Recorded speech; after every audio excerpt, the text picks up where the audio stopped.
गावामध्ये मी आता व्हिजिट केलेले आहे। एक प्रकार झाला की 11:30-12 वाजता सुमारे एक इसम दुसऱ्या सोबत भांडण झालं आणि 12 आणि 12:30च्या दरम्यान त्यांनी चाकू घेऊन इथं स्टॅबिंग केलेल्याचा प्रकार झाला।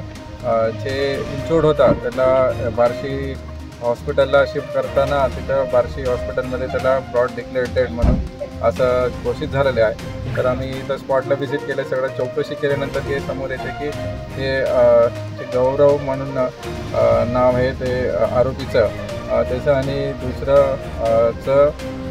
वैयक्तिक भांडण होतं आणि एक प्रेम प्रकरण पण होतं। ते मुलीला मार्च 16मध्ये त्यांनी हेच गावाच्या मुलींना एक पडून घेऊन गेले होते। त्याच्यातून एक इन्सिडेंट असं झालेले आहे।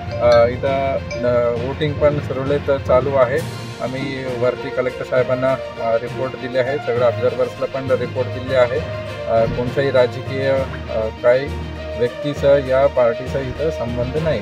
राजकारणाशी या घटनेचा कोणता संबंध आहे का?